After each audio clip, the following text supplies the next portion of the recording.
क्योंकि भी तो आप पहले से रिलीफ लीजिए। Why you are waiting for election? Why you are waiting for election? Go and take relief from the court. Question पूछ रहे हैं, कोई भी हो, चाहे वो दलित हो, यहाँ पर कास्ट हो या बैकवर्ड हो, उससे क्या, इंसान है ना, उनके साथ घटना हुई, उस पर कार्रवाई होगी। जदयू किनारा काहे के लिए की रहेगी? जदयू का तो जो प्रदर्शन में पहुंचे नहीं, कल प्रदर्शन था। हाँ, नहीं पहुंचे तो इसका मतलब हम लोग पार्टी अभी नहीं है उसमें। स्पष्ट रूप से जवाब दिया है कि मुख्यमंत्री खुद ही संज्ञान लिए हैं और सब पर उचित और कानूनी कार्रवाई सरकार करने जा रही है। ऐसे किसी भी चीज़ को हम लोग बर्दाश्त नहीं कर सकते। जो हमारे ऊपर प्रश्न उठा रहे हैं, ये लोग तो खुद ही बिहार को बदहाल करके रखे हुए थे और आज प्रश्न हम ही से पूछ रहे हैं, हमसे प्रश्न पूछ रहे हैं। नीतीश कुमार को लॉ एंड ऑर्डर पर किसी के न सुझाव की ज़रूरत है, न किसी को जानकारी देने की ज़रूरत है। पूर्व मुख्यमंत्री और उनके बेटे के साथ उनकी बेटी मीसा भारती को ईडी कार्यालय पूछताछ के लिए बुलाया गया है और इसी में देखिए बिहार विधान परिषद में इसको लेकर के हंगामा मचा हुआ है। एक तरफ आरजेडी एमएलसी सुनील सिंह, जो राबरी के मुंहबोले राजनीतिक भाई हैं, वो जो है बरसते हुए नजर आ रहे हैं। कह रहे हैं एनडीए के नेता डरे हुए हैं और चुनाव आता है तो इस तरह से ईडी की कार्रवाई करा करके आरजेडी को डराना चाहते हैं।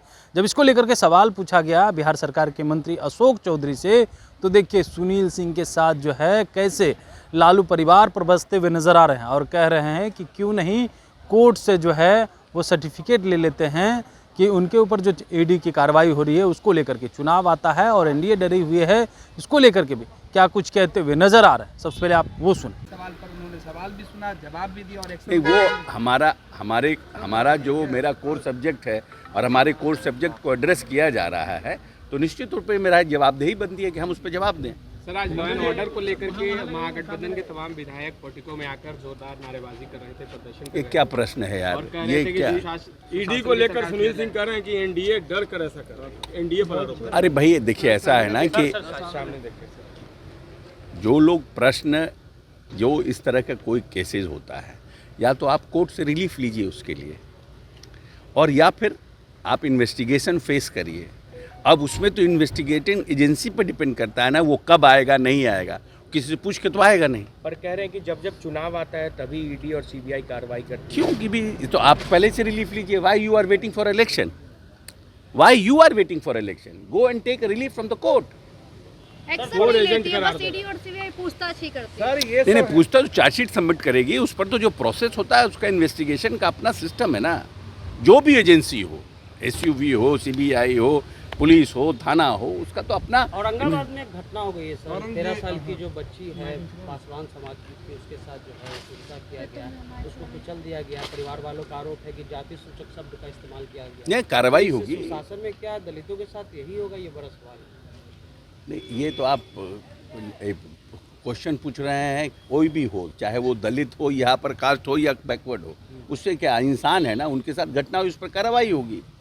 जाति सूचक शब्द यानी गलत हुआ, उस पर कार्रवाई होगी, कार्रवाई की जाएगी। जो भी लोग मुस्लिम पर्सनल लॉ जो है दिल्ली में प्रदर्शन कर रहा है अपने वक्त बोर्ड को लेकर के संशोधन को, जो हुई है।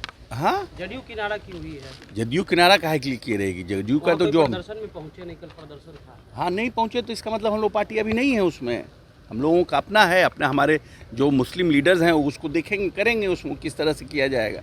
हम लोगों का तो अपना स्पष्ट हम लोगों का स्टैंड है। एक मंत्री जी, एक सवाल ये भी है कि प्रशासन पे लगातार हमले हो रहे हैं, मुजफ्फरपुर में भी हमले हुए, किशनगंज में भी एसएसबी पे हमला हो गया है। कल तो ये तो परसों तरसों की घटना है ना, आज प्रश्न कर रहे हैं, कल तो जवाब ऑलरेडी इस पर दे चुके हैं मुख्यमंत्री। सभी विधायक जवाब मांग रहे हैं ना आप लोगों से।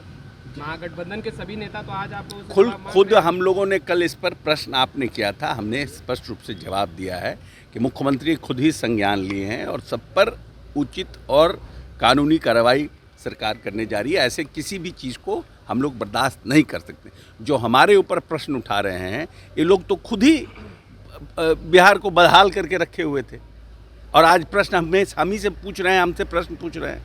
नीतीश कुमार को लॉ एंड ऑर्डर पर किसी के न सुझाव की ज़रूरत है, न किसी को जानकारी देने की ज़रूरत है। मुख्यमंत्री पूरी संजीदगी से प्रदेश में लॉ एंड ऑर्डर को मेंटेन रखते हैं। कुछ छिटपुट घटनाएं हुई हैं, जो पुलिस पदाधिकारियों पर कार्रवाई हुई, उस पर सरकार संजीदगी से, माननीय नेता ने कल डीजीपी चीफ सेक्रेटरी को बुला के बात किया और सब पर कार्रवाई की जाएगी।